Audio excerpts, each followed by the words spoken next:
Good morning, dear my friends and colleagues. I'm Dr. Seipur Krishnamohan, endocrinologist and diabetologist, Kurnool. Today I want to say something about the novel dihydropyridine group of calcium channel blocker, the azilnadipine. Before I get into this particular molecule, I would like to say something about the calcium channel blockers. And the history of calcium channel blockers started way back in 1883 by Professor Dr.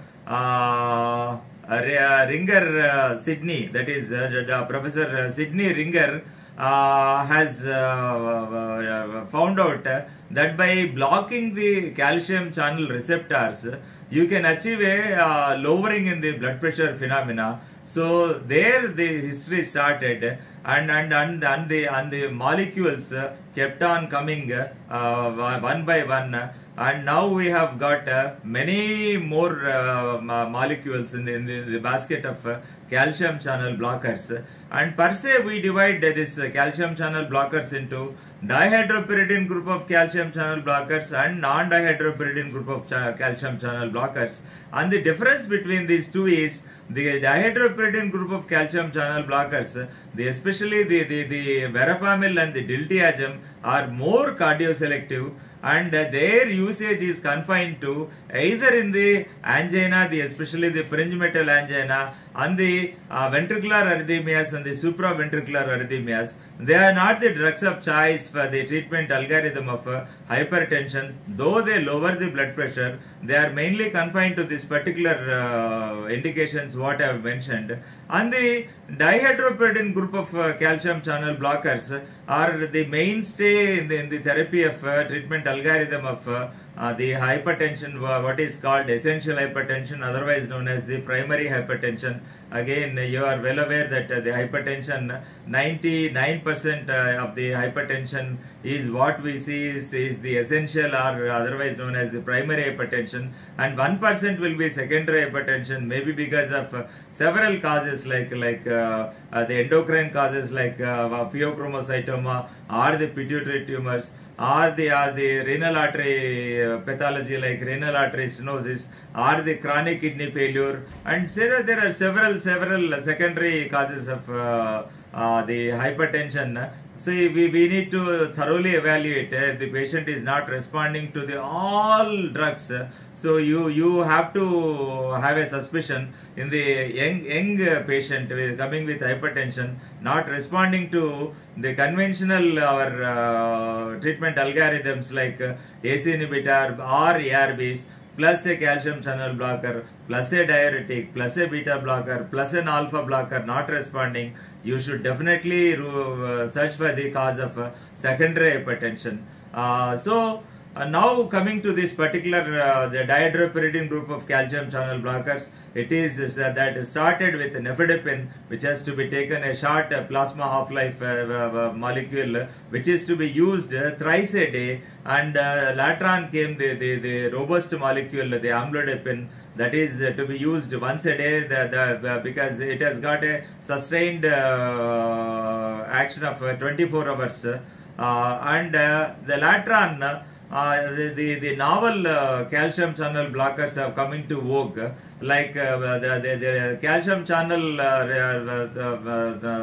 blockade is at the level of L channels and the T channels and the N channels. So the L and N channel blocker is cilnidipine, the L, that is dual blockade, and the triple blockade L channel and N channel and T channel is benidipine. And of late we have seen this azilnadipine.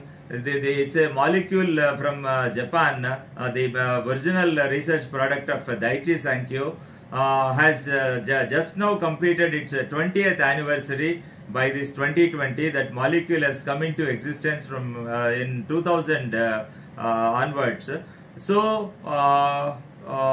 this is basically azilnadipine is an ultra long acting dihydropyridine group of calcium channel blocker, which has got a very long plasma half-life, so that it stays in the blood, exerting its action for 72 hours continuously. So this is a novel dihydropyridine calcium channel molecule.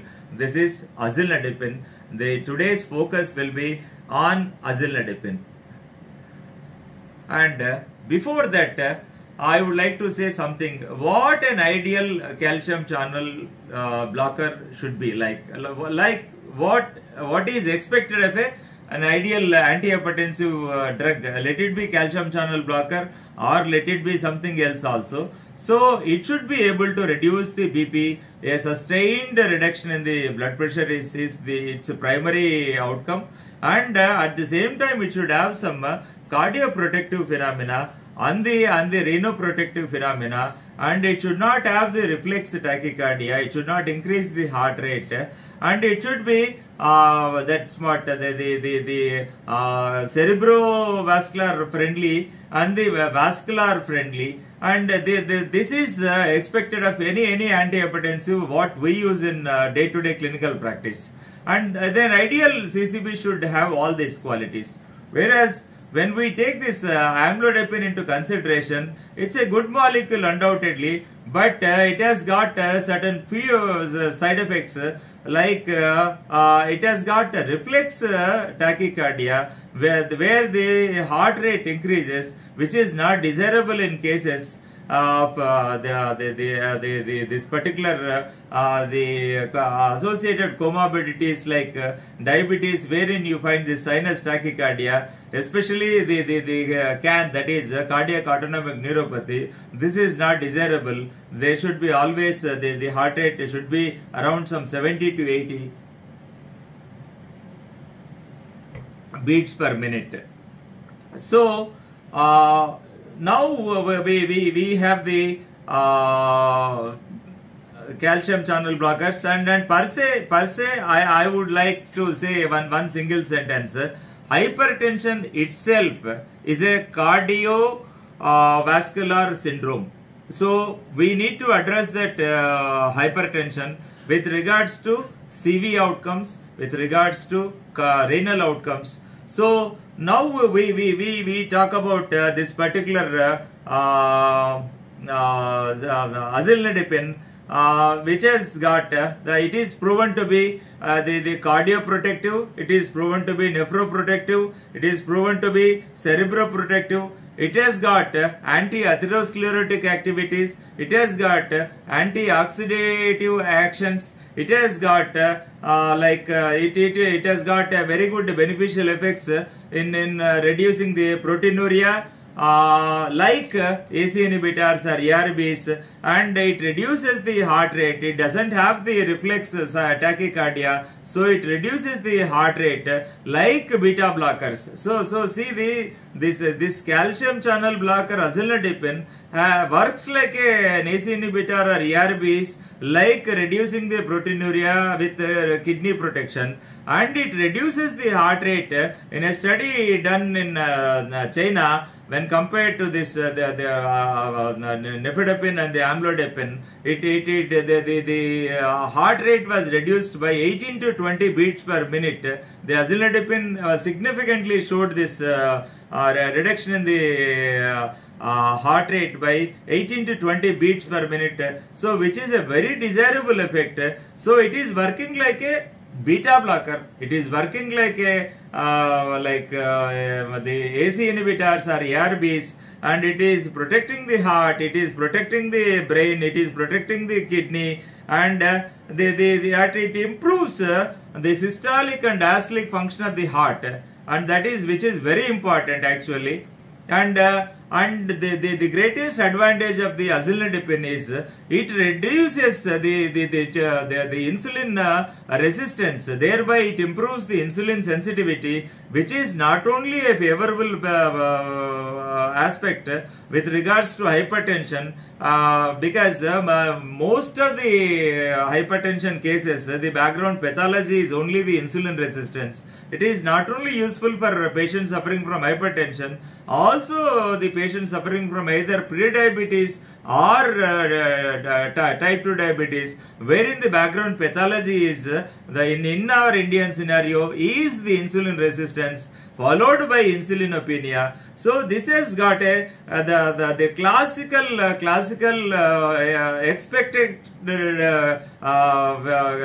clinical features, the cardiovascular benefits of a dihydropyridine calcium channel blocker, and I can tell you that it's a broad spectrum, like what we say, broad spectrum antibiotics. Once upon a time we used to say that. So I can say that this particular azilnadepine is a broad spectrum dihydropyridine calcium channel blockers with no reflex tachycardia, and has got a favorable effects on almost all the systems in the body. And there was a Japanese study which is a landmark trial for azilnadepine. In one arm, they compared the standard molecule was olmesartan 20 milligram in the both arms, and the one arm they used the 5 milligram of amlodipine, and the second arm they used the 16 milligram of azilnadepine. And after 52 weeks, the findings were, which were not seen with amlodipine, which were seen only with azilnadepine, were there was a steady decrease in the systolic and the diastolic blood pressure, as well as the CBP, that is central blood pressure, was decreased, very sustained decrease in the central blood pressure, and there was reduction in the LVMI, that is left ventricular mass index, which is a very favorable effect, and that this azilnadepine steadily decreased this LV diastolic function. That's what I said. It is going to improve the systolic and the diastolic function of the heart, and that decreased the arterial stiffness, and it decreased the atherogenic process also. It was able to halt the atherosclerotic and atherosclerotic process. So thereby it has proven to be very superior to this amlodipine and the nifedipine and the conventional all the groups of the dihydropyridine calcium channel blockers.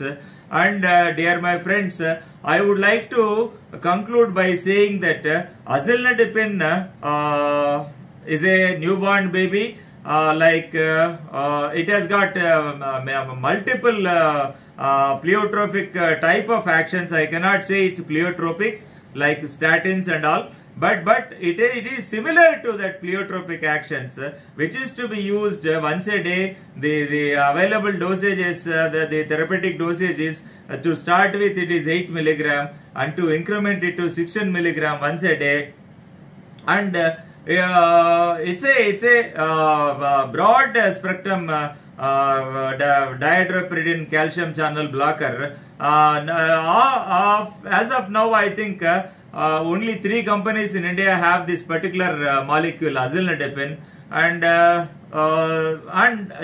in my setup, we have started conducting a trial on this particular azilnadepine also. The Indian studies are going to start, and I am the principal investigator of that particular study which is going on this particular azilnadepine, and we will see the results at the end of the 12 months. And with all that, and in the COVID pandemic, I once again request and appeal all my fellow colleagues to take care of yourselves and your families, because we are in the front line of the COVID war. Already we have lost the war, to tell you honestly, but still we are fighting like relentless soldiers. We are fighting against COVID, though it has a clear-cut won over the mankind all over the world. still, I appeal all my fellow colleagues to stay safe and to take all the protective gear and all. Take care of yourself, then you will be able to take care of this patient population. So now I just have to put on this mask. I just have taken it for video recording, and a humble namaste again, Dr. Sepuri Krishna Mohan, endocrinologist, diabetologist, and thank you so much. Thank you so much for patient listening.